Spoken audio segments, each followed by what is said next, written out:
رحمتیں باری ہے خوشیاں عید کی سب کے لیے، آؤ مل کر سب منائیں، عید ہے سب کے لیے۔ الحمدللہ رب العالمین والصلاة والسلام علی سید المرسلین، اما بعد فاعوذ باللہ من الشیطان الرجیم، بسم اللہ الرحمن الرحیم۔ الصلاة والسلام علیک یا رسول اللہ، الصلاة والسلام علیک یا حبیب اللہ، الصلاة والسلام علیک یا نبی اللہ، وعلی آلک واصحابک یا نور اللہ۔ مدنی چینل کے ناظرین، پروگرام ہے زندگی، جس کی پہلی ایپیسوڈ آپ دیکھ چکے ہیں۔ آج اس کا دوسرا سلسلہ ہے، دوسرا پروگرام ہے، اور اس پروگرام میں ہم اپنے تجربات کو کنٹینیو کریں گے جو اس صورتحال کے دوران ہمیں دیکھنے کو ملے، ہم نے محسوس کیے، اور ہم نے دیکھا کہ کس انداز سے لوگ اپنی زندگیاں گزار رہے ہیں۔ قریب سے دیکھنے کا موقع ملا، ویسے تو سنتے ہی تھے، لیکن چونکہ جب اس کام میں ایکٹیویٹی میں انوالو ہوئے تو بہت ساری چیزیں اپنی آنکھوں سے دیکھی اور اس کو محسوس کرنے کی کوشش بھی کی۔ اپنی بات کو کنٹینیو کرتے ہوئے ہم اپنے مہمانوں کی طرف چلتے ہیں، جن کو خصوصی طور پہ ہم نے اس حوالے سے اس پروگرام میں بلایا ہے، چونکہ ان کا بھی اس حوالے سے تجربہ رہا ہے، اور دعوت اسلامی کے تمام ہی لوگ کہیں نہ کہیں کسی نہ کسی طرح سے ان تمام چیزوں میں انوالو رہے ہیں۔ شفاعت بھائی، ہم نے پہلے ایپیسوڈ میں بات کی، آپ نے کچھ اپنے تجربات بیان کیے، جس میں واقعی میں کچھ ایسے تجربات تھے کہ وہ آنکھوں سے آنسو روک نہیں پائے، اور یہ جذباتی احساسات ہوتے ہیں۔ کوئی چیز ایسی نہیں ہوتی کہ اس کو خود بخود لائی جا رہی ہو، لیکن جب بندہ گفتگو کرتا ہے اور ان حالات کو خود اپنی آنکھوں سے دیکھ کر آتا ہے، اس ماحول میں کچھ لمحے گزار کر آتا ہے، تو وہ ایک اثر چھوڑتے ہیں ہمارے اوپر۔ آپ کا مختلف جگہوں پہ جانا ہوا، کئی ایسے علاقوں میں بھی ہم نے ویڈیوز دیکھی کہ آپ گئے ہیں اور آپ وہاں پہ دروازے بھی نہیں ہیں، پردے ٹنگے ہوئے ہیں، اور لوگ جو ہیں وہ بڑی حالت ان کی جو ہے وہ کہا جائے کہ پریشانی کے عالم میں ہے۔ ہم یہ دیکھتے ہیں کہ اگر ہم شکر کے پہلو پہ گفتگو کریں اسی کنٹینیوٹی میں، ہم دیکھتے ہیں کہ اللہ تعالیٰ نے ہمیں تو بڑی نعمتوں سے نوازا ہوا ہے۔ ہم پکے گھروں میں رہتے ہیں، ہم اپنے کمروں میں رہتے ہیں، ہمارا اپنا ذاتی کمرہ ہوتا ہے، اور ہمارے گھر میں 3-4 کمرے ہوتے ہیں، بھائی کا الگ، بہن کا الگ، والدین کا الگ، بچے الگ کمروں میں رہ رہے ہیں، ایک ڈرائنگ روم ہوتا ہے اور لاؤنج ہوتا ہے۔ مطلب جو سہولت اللہ تبارک و تعالیٰ نے ہمیں دی ہے، ہو سکتا ہے کہ بہت سارے لوگ اس سے محروم ہوں۔ تو اس دوران آپ نے کیا دیکھا کہ لوگ کس طرح سے رہ رہے ہیں؟ الحمدللہ رب العالمین والصلاة والسلام علی سید المرسلین، اما بعد فاعوذ باللہ من الشیطان الرجیم، بسم اللہ الرحمن الرحیم۔ جی شاہ رخ بھائی، صحیح کہہ رہے ہیں آپ۔ شکر جو ہے نا، شکر یہ ایک بہت بڑی نعمت ہے، اور ہم تمام کو ہر حال میں اللہ تعالیٰ کا شکر ادا کرنا ہے۔ صحیح کہا آپ نے کہ ہم کیسے کیسے گھروں میں ہوتے ہیں جو کروڑ لوگوں کے گھروں سے اچھے گھر ہوتے ہیں، لیکن ہم زبان پر شکوہ اور شکایت ہی رکھتے ہیں، کیونکہ ہم اوپر والے کو دیکھ رہے ہوتے ہیں۔ حقیقت یہ ہے کہ جب ہم نے یہ کام کیا اور راشن کی تقسیم کی اور گھر گھر اور بستی بستی جب ہم لوگ گئے، تو واقعی ہم بہت سارے، تو ہم نے ایسی باتیں دیکھی کہ ہمیں خود بہت حیرت ہوئی کہ ہم ایک گھر میں گئے، ایک جھوپڑی تھی، تو ہم ان کو جو کھانا دیتے تھے تو افراد کا پوچھتے تھے کتنے افراد ہیں، تو نارملی ایک جھگی، ایک جھوپڑی، ایک 10x12 کی جھوپڑی میں کتنے لوگ رہتے ہوں گے؟ 2-4۔ نارملی طور پر تو یہ ہمارے کمروں کا سائز ہوتا ہے، یہی سائز ایک کمرے کا نا، ان کی پوری فیملی کا یہی سائز تھا، اور جھونپڑی تھی، پکا گھر بھی نہیں تھا، اور واش روم کے لیے وہ باہر جاتے تھے۔ تو ہم نے جب ان سے پوچھا کہ کتنے افراد ہیں، تو انہوں نے کہا 9 افراد ہیں۔ میں نے کہا 9 افراد ہیں؟ کہا ہاں 9 افراد ہیں، اور 5 میری بیٹیاں ہیں۔ اب میں وہاں، سچی بات ہے کہ میں تھوڑی دیر کے لیے تو دم بخود ہو گیا کہ یار اتنی سی جھونپڑی میں 9 افراد رہتے ہیں۔ لیکن پھر میں نے کہا یار واقعی اب جس کے پاس اور کوئی سر چھپانے کا ٹھکانہ ہی نہیں ہے تو اسی میں رہے گا، اس کے لیے یہ بھی نعمت ہے۔ یہ بھی نعمت۔ اسی طرح ہم ایک اور جگہ گئے تو وہ ایسی جھوپڑیاں تھیں، ایسے گھر تھے کہ جہاں جھک کر ہمارے اسلامی بھائی جاتے تھے اور سامان رکھ کر اور جھک کر ہی باہر آ جایا کرتے تھے۔ اچھا، وہیں ان کا کچن تھا، چھوٹا سا اس طرح کا ان کا گھر تھا۔ تو اس پر ایک مبلغ دعوت اسلامی اور اپنے شورا فضیل بھائی نے بڑی پیاری توجہ دلائی، کہا کہ بے شک وہ لوگ شکر ادا کریں گے گھر دیکھ کر کہ جن کے گھر پکے ہیں، لیکن یہ لوگ بھی اللہ کا شکر ادا کریں کہ جو اس وقت اس جھونپڑی میں رہ رہے ہیں، کہ الحمدللہ ان کی آنکھیں تو سلامت ہیں۔ ان کے ہاتھ سلامت ہیں، پاؤں سلامت ہیں، یہ سن سکتے ہیں، بول سکتے ہیں، کھا سکتے ہیں، پی سکتے ہیں. پھر ابھی آپ نے تھیلیسیمیا کی بات کی تو الحمدللہ ان کا خون خود ہی بن رہا ہے، ان کو خون چڑھوانے کی ضرورت نہیں ہے، ان کو کوئی اور پرابلم نہیں ہے، ان کا لبلبہ الحمدللہ پراپر کام کر رہا ہے، ان کو شوگر نہیں ہے. اس طرح ان کے گردے سلامت ہیں. اگر کسی کو یہ کہا جائے کہ جناب اپنا ایک ہاتھ دے دو تو میں 10 لاکھ روپے دیں گے، تو وہ 1 کروڑ میں اپنا ایک ہاتھ نہیں دے گا. یہ ساری وہ نعمتیں ہیں، یہ ساری وہ چیزیں جن پر انہیں بھی شکر ادا کرنا ہے، ہمیں بھی کرنا ہے. تو شکر یعنی یہ اللہ تبارک و تعالیٰ کی ایک ایسی تقسیم، ایک ایسی اللہ تعالیٰ کی نعمتیں اور اس کی عطائیں ہیں کہ کوئی بھی میرے رب کی مخلوق اللہ کے شکر سے وہ بات رہ ہی نہیں سکتی. بس جو بھی میرے رب کی مخلوق ہے اس کو رب کا شکر ہی ادا کرنا ہے، ہر حال میں اللہ پاک کا شکر ادا کرنا. شاہ رخ بھائی، اس لاک ڈاؤن میں سب سے زیادہ جو میں سمجھتا ہوں متاثر ہوں نا، وہ سفید پوش لوگ ہوئے. اچھا الحمدللہ امیر اہل سنت کی صحبت کی ایسی برکت ہے، ایسی برکت ہے کہ ہمارے مبلغین اور ہمارے ذمہ داران کے اندر یہ چیز الحمدللہ ہے. پیر صاحب کے صدقے، جیسے پیر صاحب فرماتے ہیں عطاری کے خمیر میں غداری نہیں ہے، ایسے ہی جو عطاری ہے نا تو اس کے اندر عطار کی یہ کچھ نہ کچھ اوصاف ہیں. تو ایک اسلامی بھائی ہمارے کورنگی کے نگران کابینہ مجھے کہنے لگے کہ یار میں دھوپ میں جا رہا تھا اور صبح کا وقت تھا تو ایک بچے کو دیکھا کاپیاں ہاتھ میں لیے پیدل جا رہا ہے. تو میں رک گیا، میں نے کہا بیٹا آپ کہاں جا رہے ہیں؟ اس نے کہا مجھے فلاں جگہ جانا ہے، اس مارکیٹ میں کاپیاں بیچتا ہوں. کہا بیٹا بیٹھو میں وہاں چھوڑ دیتا ہوں. جب بٹھایا تو بات چیت کی کہ بیٹا کہاں رہتے ہیں، کیا کرتے ہیں؟ کہا کہ والد صاحب گھر میں ہیں اور وہ بھی بے روزگار ہیں، وہ برتن بیچتے ہیں. اب گھر میں بیٹھے ہیں، لاک ڈاؤن ہے، والد صاحب بھی بہت پریشان ہیں اور ہم بھی. تو وہ نگران کابینہ تھے، انہیں دعوت اسلامی کی طرف سے یہ اتھارٹی ہے کہ وہ جتنا راشن جہاں چاہیں ضرورت مندوں میں تقسیم کر سکتے ہیں. انہوں نے کہا بیٹا میرا نمبر لے لیں اور اگر کسی چیز کی ضرورت ہو تو رابطہ کیجیے گا. کہتے ان کے والد صاحب کا فون آیا اور کہا کہ جناب مجھے ضرورت ہے اور میں بے روزگار ہوں، میرے گھر آپ آ کر گھر بھی دیکھ سکتے ہیں. جب گھر گئے نا تو ان کے گھر میں ایک چرپائی تھی اور چند تھوڑے سے صندوق، 1-2 برتن اور بالکل سامان نہیں تھا. اور کہا کہ آپ پورے محلے میں جا کے معلوم کر سکتے ہیں کہ میں نے آج تک کسی سے ایک ماچس کی تیلی نہیں مانگی. میں نے اپنے گھر کے معاملات اور اپنے گھر کی ضروریات کو خود پورا کیا ہے. اور یہ کہنے کے بعد انہوں نے کہا کہ جی ماشاءاللہ ہم دیکھ رہے ہیں آپ واقعی اس طرح کے ہیں.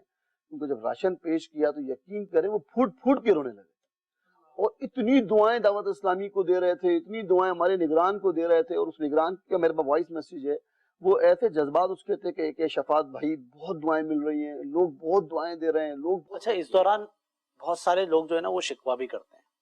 ہم جیسے دیکھ رہے ہوتے ہیں فیس بک کے اوپر یا دیگر پلیٹ فارمز کے اوپر، لوگ کہہ رہے ہوتے ہیں یار ہمیں تو نہیں ملا راشن، ہمیں تو نہیں پہنچا. تو وہ یہ بھی تو دیکھیں کہ ان لوگوں کو بھی تو پہنچا ہے. اصل میں وہ صحیح جگہ پہنچ بھی نہیں پا رہے، شاید یہ وجہ ہے. ہم بار بار عبدالحبیب بھائی نے، ہم نے چینل پر، فیس بک کے پیج پر بار بار کہا کہ دیکھیں آپ کو راشن چاہیے، آپ اپنے علاقے کے نگران سے رابطہ کریں. ہمارے 2 لاکھ نگران ہیں، ایک تھوڑی ہے. ہر مسجد پہ ہمارا نگران ہے، پھر 5 مسجد پہ حلقہ نگران ہے، پھر 15-20 مسجد پہ علاقائی نگران ہے، پھر ڈویژن. مطلب پورا ایک نظام ہم نے بنا کر دیا، بار بار اس کو بیان کیا. بالکل آپ اس کو فالو کرتے تو انشاءاللہ بہت ساری. اچھا ایسا بھی ہے کہ ہم سے لوگوں نے رابطہ کیا اور شکوے کے ساتھ رابطہ کیا، لیکن جیسے ہی ہم سے رابطہ کیا ہم نے مقامی نگران کو ان کے نمبر اور کانٹیکٹ نمبر دیے، انہوں نے ان کی انویسٹیگیشن کی کہ واقعی ضرورت مند ہے اور ان کو راشن پہنچایا. اور ایسے 1-2 نہیں بہت واقعات ہیں. پھر انہوں نے دعاؤں کے بھی پیغامات بھیجے کہ جناب آپ کا راشن ہمیں مل گیا، ہم آپ کا بہت شکریہ ادا کرتے ہیں. اور سفید پوش لوگوں کو میں نے کہا وہ واقعی دیکھیں وہ کسی سے مانگ نہیں سکتے. عبدالحبیب بھائی کا میرے پاس میسج آیا اور ان کو کسی نے وہ بھیجا تھا اور وہ اس میں یہ تھا کہ جناب میں علاقے کا بھی نام بتایا، میں وہ نام نہیں لوں گا علاقے کا، کہ میں فلاں علاقے میں ہم رہتے ہیں اور میں ایک معلمہ ہوں، پڑھاتی ہوں اور لاک ڈاؤن کی وجہ سے کیونکہ میں بھی جا نہیں پا رہی، گھر میں ہی ہوں، تو میرے گھر میں افطاری میں پانی کے سوا کچھ بھی نہیں ہے، آپ پلیز ہمارے لیے کچھ کریں. ہم نے فوراً اپنے نگران سے رابطہ کیا اس علاقے کے اور ہم نے کہا یار ان تک فوراً راشن پہنچائیں. یہ دعوت اسلامی کے نیٹ ورک کا فیضان ہے جی الحمدللہ کہ ہم ان جگہوں تک پہنچ جاتے ہیں کہ جہاں تک لوگ نہیں پہنچ. شاہ رخ بھائی کورنگی کی ضیا کالونی سے ایک خاتون کو پتہ لگا دعوت اسلامی کورنگی 1.5 نمبر پر راشن بانٹ رہی، وہ پیدل آئیں اور پیدل آ کے نگران سے صرف یہ کہا کہ بیٹا میرے گھر میں چاول کا بندوبست ہو گیا ہے، میں ایک گھی کی تھیلی لینے آئی ہوں. کہاں سے آئی ہوں؟ کورنگی ضیا کالونی سے پیدل 1.5 نمبر پہ. مجھے جو ہے نا وہ ایک گھی کی تھیلی دے دے. اب جب اسلامی بھائیوں نے یہ دیکھا تو بڑھیا خاتون تھی اور بیچاری اس طرح، تو کہا کہ اماں آپ کہاں رہتی ہیں؟ کہا بیٹا فلاں جگہ پر رہتی ہوں، ایسے ایسے معاملات ہیں. کہا کہ آپ ایک گھی کی تھیلی نہیں، آپ پورا راشن لے کے جائیں. الحمدللہ ان کو پورا ہم نے راشن دیا. جب راشن دیا نا تو اب وہ خاتون ضعیفہ تھی، راشن لے کے کھڑی ہوئی تھی، پریشان تھی، تو کہا کہ واقعی یہ 20 کلو کا راشن اٹھا کے جائیں گی کیسے؟ تو الحمدللہ اسلامی بھائیوں نے آپس میں 100 روپے ملا کے رکشہ کیا اور ان کو رکشہ بھی کرایہ بھی دیا، رکشے میں بھی بٹھایا۔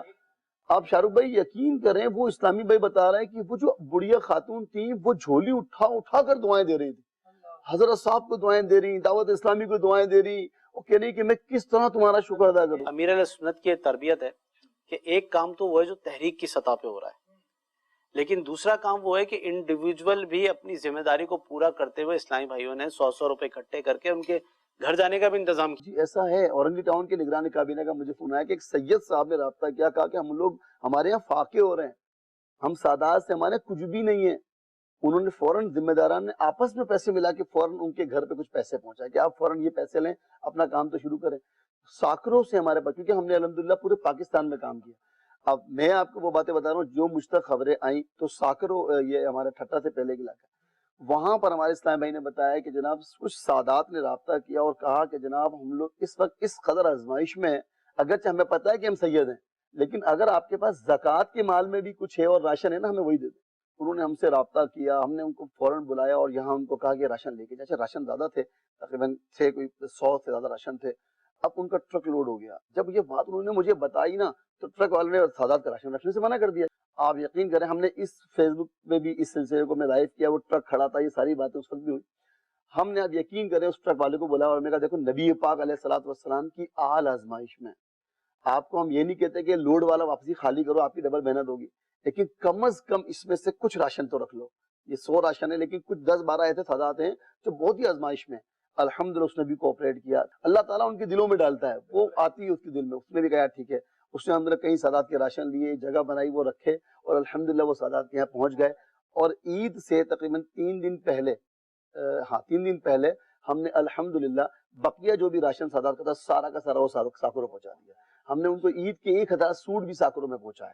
اچھا، ہم نے جب سوٹ پہنچائے تو ایک سوال یہ آیا خالد بھائی، کہنے لگے جناب آپ سوٹ جب دیں گے تو یہ کب سیئیں گے اور کب پہنیں گے؟ تو میں نے یہی بات نگران سے کی، میں کہا یار آپ لوگوں کو ہم سوٹ دیں، 3 دن تو ہیں، کون سا درزی ملے گا اور کیسے کٹنگ کریں گے اور کیسے پہنیں گے؟ اس نے کہا جناب وہاں کھانے کے لالے پڑے ہیں، سوٹ تو بہت زیادہ ان کے لیے نعمت ہوگی، اور ہم گاؤں میں کوئی درزی سے تھوڑی سلواتے ہیں، نہ اتنے پیسے ہوتے ہیں، جس کو سوٹ ملتا ہے وہ کاٹ پیٹ کے خود ہی سی کے پہن لیتا ہے۔ شفاعت بھائی واقعی میں کہا جائے نا کہ کام کرنے والا ہو تو کام بہت ہے، اور مدد کرنے کے لیے نکلا جائے تو مدد لینے والے بہت، مستحق بہت۔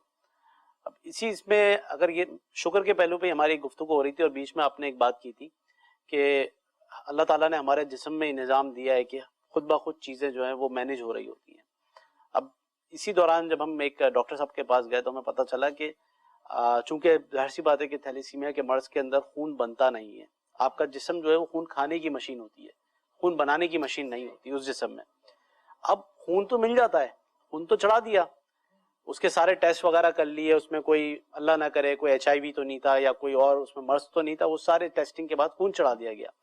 اب خود چڑھانے کے بعد جو آزمائش ہوتی ہے نا، وہ یہ ہوتی ہے کہ جس کو خون دیا جا رہا ہوتا ہے اس کے جسم میں آئرن کی مقدار بڑھ جاتی ہے۔ ایک صحت مند آدمی کے جسم میں 1.4-1.5 آئرن ہونا چاہیے، لیکن آپ یہ دیکھیں کہ ان لوگوں کے جسم میں جو آئرن کی مقدار ہے وہ اتنی بڑھ جاتی ہے کہ 5-6 ہزار اونس چلا جاتا ہے، 400 اونس چلا جاتا ہے۔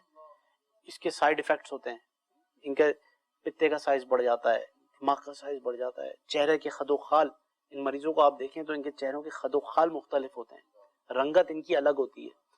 تو یہ اتنی ساری چیزیں ہیں کہ ایک خون تو ٹرانسپلانٹ کر دیا، لیکن اب خون میں سے آئرن کون نکالے گا؟ اور میرے اس کے بعد کا جو نظام ایفیکٹ ہیں، دیکھیں، ظاہر ہے اللہ تبارک و تعالیٰ نے جو نظام بنایا ہے اور جس کا پراپر چل رہا ہے نا، اس کو تو واقعی یوں سمجھے کہ سجدہ شکر سے سر نہیں اٹھانا چاہیے کہ میرے رب نے میرے سارے نظام کو اس طرح پراپر چلایا ہوا ہے۔ مجھے آنکھ جھپکنی ہے، میں چاہتا ہوں تو جھپک لیتا ہوں، اس میں آٹومیٹکلی تری رہتی ہے، یہ خشک نہیں ہوتی، زبان ہے میری یہ تر رہتی ہے، خشک نہیں ہوتی۔ چھوٹی چھوٹی سی چیزیں بندہ اگر اپنی ذات میں غور کرتا چلا جائے تو اس کو اپنے اندر ایک جہان آباد ملے گا، اور وہ اس کا احساس کرے گا کہ میرے رب نے مجھے کتنی چیزیں عطا فرمائی ہیں۔ شاروخ بھائی، میں بہت سارے واقعات اس حوالے سے سننے کو ملے۔ ایک واقعہ یہ بیان کروں میں آپ کو کہ ایک خاتون تھی، ان کے بچے کے ساتھ یہ تھیلیسیمیا والا ہی پرابلم تھا، انٹیریئر کی طرف کہیں رہ رہی تھی، ان کے بچے کو یہی پرابلم ہوا تھیلیسیمیا کا. اب خون تو بچے کو لگوانا ہے، لیکن لاک ڈاؤن ہے، راستے بند ہیں، گاڑی آ نہیں رہی، اگر کچھ اسپیشل کریں تو اس کے لیے اسپیشل ایکسپینسز ہیں. جو بیچارے پہلے ہی اپنے کھانے کے لیے پریشان ہیں، وہ اسپیشل ایکسپینسز کر کے 40,000 تک مجھے بتایا گیا کہ ان سے گاڑی والے نے مانگا کہ وہاں سے کراچی اگر وہ آئیں گی تو اتنے صرف ان کے کرائے کی مد میں لگیں گے، ون سائڈ. اب انہوں نے اپنی چیزیں بیچی، بتایا گیا کچھ رنگز تھے وہ بیچے، ایک مویشی تھا ان کے پاس وہ بیچا. اب یہ ساری چیزیں بیچ کر بچے کو لے کر اب کراچی پہنچے. اب اس کو بلڈ لگوانا ہے. بلڈ لگوانے کے بعد پھر وہی معاملہ جو آپ ارشاد فرما رہے تھے کہ آئرن کا، اب پھر وہی آئرن کا معاملہ جو آپ ارشاد فرما رہے تھے، اب اس کو بیلنس کرنا ہے. اب یوں سمجھیں تو پریشانیاں بڑھتی چلی جا رہی ہیں، لیکن ایک عام بندہ اپنے آپ میں دیکھے، اور جو تعاون کرنے والے ہیں یہاں پر میں ان کو بھی عرض کرنا چاہوں گا کہ وہ بھی دیکھیں، جو خدمت کر رہے ہیں، جن کو اللہ تبارک و تعالیٰ نے نوازا ہے، اور الحمدللہ ان حالات میں بھی ان کے دسترخوان میں کوئی کمی نہیں آئی شاہ رخ بھائی، اور ان کا دسترخوان ویسے ہی لگ رہا ہے، افطار اسی طرح ہو رہا ہے، اور عید کی ان کی تیاریاں اسی طرح ہوئی ہیں. اور بہت ہیں ایسے لوگ بھی کہ جو اس طرح کے ہیں. ساتھ ساتھ ان لوگوں کو بھی دیکھا جائے جو بیچارے اپنے بچوں کے علاج کے لیے اپنے گھر کی ضروری چیزیں بیچ کر آ رہے ہیں. یہاں اس کنڈیشن میں آ کر ہمارے احساس کو اور بڑھ جانا چاہیے، اور یہ بات واقعی ہمارے ذہن میں آنی چاہیے کہ جو ہم مدد کر رہے ہیں یہ کافی نہیں ہے.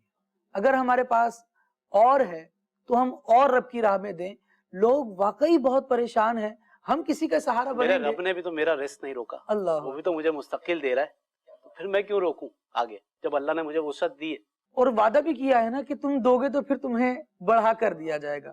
وَمَا أَنفَقْتُم مِّن شَيْءٍ فَهُوَ يُخْلِفُ.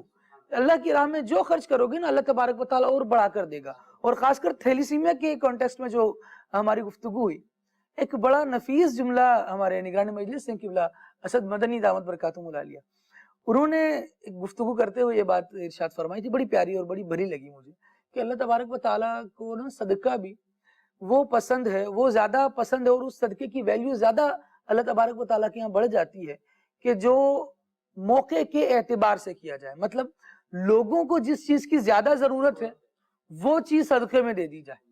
اب دیکھیے ذرا کہ ایک بندے کو خون کی زیادہ ضرورت ہے، اور آپ نے اس کی مشکل کشائی کی، اس کی داد رسی کی خون دے کر.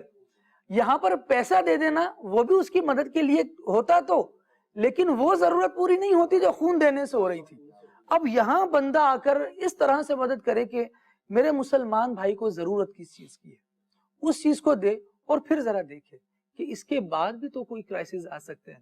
جو اتنا خرچ کر کے اپنے گاؤں سے، اپنے گوٹ سے، اپنے علاقے سے کراچی آیا، اور 40,000 روپے اس نے صرف کرائے کی مد میں لگا دیے. یہاں احساس ہمارا مزید بڑھنا چاہیے کہ میں اگر کسی کی اور مدد کر سکتا ہوں نا، تو اللہ کے وعدے کے مطابق میرے یہاں تو کمی نہیں ہوگی، لیکن دوسرے کا احساس کرتے ہوئے میں دے جاؤں. اور بھی بہت سی صورتیں ہو سکتی ہیں، بس ضرورت ہے کہ یہ دل کو جگائیں، اس میں احساس پیدا کریں.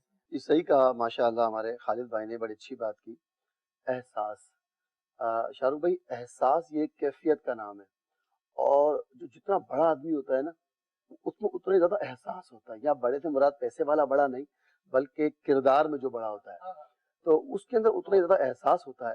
فاروق اعظم رضی اللہ تعالیٰ عنہ کا واقعہ بارہ آپ نے سنا ہوگا کہ جناب آپ مدینے کی گلیوں میں رات کو دورہ فرماتے اور دیکھتے کہ میری رعایا میں یہاں کوئی ضرورت مند، کوئی بھوکا، کوئی پریشان تو نہیں. جب ایک رات آپ دورہ فرما رہے تھے تو اس دورے کے دوران آپ نے دیکھا کہ ایک گھر میں بچوں کے رونے کی آواز آ رہی ہے. آپ گھر میں داخل ہوئے تو دیکھا کہ ایک چولہے پر پانی چڑھا ہوا ہے اور پانی پک رہا ہے. آپ نے پوچھا کیا ہے اس دیگچی میں؟ کہا کہ پانی گرم ہو رہا ہے، لیکن اس لیے پانی پکا رہی ہوں کہ بچوں کو کہوں گی کہ کھانا بن رہا ہے اور یہ کھانے کا انتظار کرتے کرتے سو جائیں گے، تو میرے پاس تو کھانے کو کچھ بھی نہیں ہے، بس یہ آسرا ان کو دے رکھا ہے. فاروق اعظم رضی اللہ تعالیٰ تڑپ گئے، فوراً بیت المال آئے، وہاں سے ایک بوری کے اندر جناب اناج بھرا، اس میں کچھ درہم ڈالے، اس میں گھی ڈالا، اور سارا سامان اپنی کندھے پہ لاد کر گھر میں آئے، اپنے ہاتھوں سے کھانا بنایا، ان بچوں کو کھلایا، اور کھلانے کے بعد واقعے میں یہ لکھا ہے کہ آپ جانور کی طرح گھر میں بیٹھ گئے, بچے آپ کے قریب آئے اور بچے آپ کے ساتھ کھیلنے لگے, اور جب بچے کھیلنے لگے اور کھیلنے کے بعد آپ نے ان بچوں کو خوش کر دیا, پھر ان کے گھر سے نکلے تو کہا آپ نے غلام سے کہ اسلم, تمہیں پتا ہے میں نے ایسا کیوں کیا؟ کہا کہ حضور کیوں کیا؟ کہا اس لیے کہ جب میں نے دیکھا کہ یہ بچے بھوک سے رو رہے ہیں تو میں نے ان کی بھوک کو ختم کیا, ان کے لیے کھانے کا انتظام کیا. پھر میں نے کہا کیونکہ میری وجہ سے یہ بھوکے تھے تو اب میں ان کو کچھ خوشی بھی فراہم کروں, تو یہ میرے ساتھ کھیلنے لگے, اور جب کھیل کر یہ بچے خوش ہو گئے تو میرے دل کو قرار آیا. یہ وہ احساس آپ نے ہر انداز سے خوشی داخل کی. ہر انداز سے, تو یہ احساس اللہ پاک ہمیں بھی عطا فرمائے. اور ایک اور عید کا کیونکہ دن ہے, میں مدنی چینل کے ناظرین سے خصوصاً یہ عرض کروں گا کہ دیکھیں عید کا دن ہے, بہت سارے آپ کے پڑوس میں ایسے گھر ہوں گے جن کے بچوں نے عید پہ شاید نئے کپڑے نہ پہنے ہوں. آپ کے بچوں نے ہو سکتا ہے عید کے کپڑے آپ نے اپنے بچوں کے لیے بنا دیے ہوں, تو یہ باہر نکلیں گے تو ایسے بچے جن کے پاس عید کے کپڑے نہیں ہوں گے, آپ سوچ سکتے ہیں کہ دیکھ کر ان کا دل کس قدر رنجیدہ ہو جائے گا. اگر آپ نے اپنے بچوں کے لیے عید کے کپڑے بنا دیے, آپ انہیں پہنائیں, لیکن باہر دیکھ لیں اگر دوسرے کے بچے وہ پرانے کپڑوں میں ہیں تو آپ کے بچے باہر جاتے وقت لباس تبدیل کر لیں. گھر میں ان کی عید ہو گئی, یہ بھی خوش ہو گئے, لیکن جب باہر جائیں تو اس کا احساس کریں, ایسا نہ ہو کہ وہ رنجیدہ ہوں. اور اسی طرح ایسے گھر عید کے دن اسپیشل آپ دیکھیں کہ جن کے گھر اچھے کھانے نہ بن سکتے ہوں, جن کے پاس اتنی زیادہ آمدنی نہ ہو, آپ کے گھر یقیناً عید کے دن اچھا کھانا بنے گا تو ان کے گھر پر ایک پلیٹ میں ہی اچھا کھانا صحیح, لیکن ان کے گھر ضرور پہنچائیں, ان کا خیال رکھیں. اس کا تعلق بھی احساس سے ہے. یہ احساس آپ پیدا کریں, انشاءاللہ آپ دیکھیے گا کہ آپ کو کیسا دلی سکون اور اطمینان نصیب ہوگا انشاءاللہ. مدنی چینل کے ناظرین, ہماری گفتگو احساس کے اوپر ہو رہی تھی, اور جیسا کہ ہمارے مبلغ دعوت اسلامی شفاعت بھائی نے بڑی پیاری بات کی کہ اگر آپ اپنے بچوں کو اس بات کا احساس دلائیں گے تو یہاں تربیت کا بھی ایک پوائنٹ ہے کہ یہی وہ عمر ہے کہ جس عمر میں ان کے دلوں میں آپ نے اگر اپنے سے کم لوگوں کا احساس ڈال دیا تو انشاءاللہ عز و جل یہ جب بڑے ہوں گے تو یہ بھی اسی نقش قدم پہ چلیں گے, اور آپ کے لیے بلا مبالغہ یہ ثواب جاریہ کا باعث بنیں گے. جب ان کے دل میں احساس ہوگا تو اس احساس سے یہ لوگوں کی مدد کریں گے, ان کا خیال رکھیں گے, اور بے شک اس کا ثواب ان کو ملے گا, اور اس ثواب میں آپ کا بھی حصہ ہوگا. الحمدللہ ہمارا اس سلسلے کا عید کے دن پیش کرنے کا مقصد یہ تھا کہ آج عید کا دن ہے, اور عمومی طور پہ ہماری فطرت ہوتی ہے کہ جب ہمیں خوشی ملتی ہے تو ہم ان لوگوں کو بھول جاتے ہیں کہ جو اس خوشی کے درمیان پریشانی کا شکار ہیں.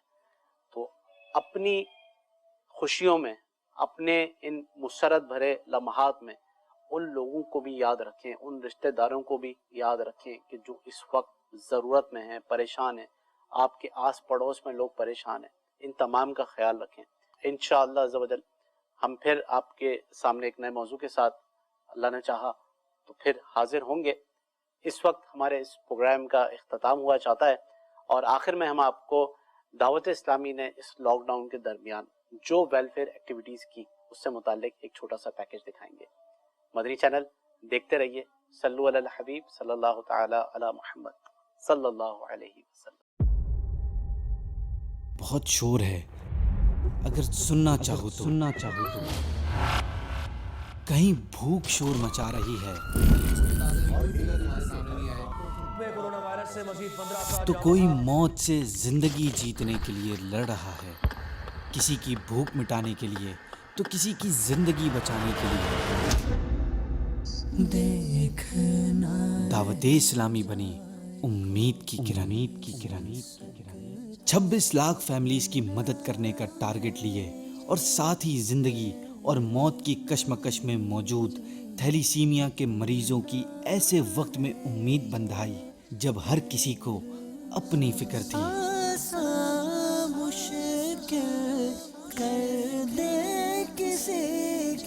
ان حالات میں دعوت اسلامی ویلفیئر لاکھوں فیملیز کو مدد اور تھیلیسیمیا کے مریضوں کے لیے 17,000 سے زائد بلڈ بیگز فراہم کر چکی ہے.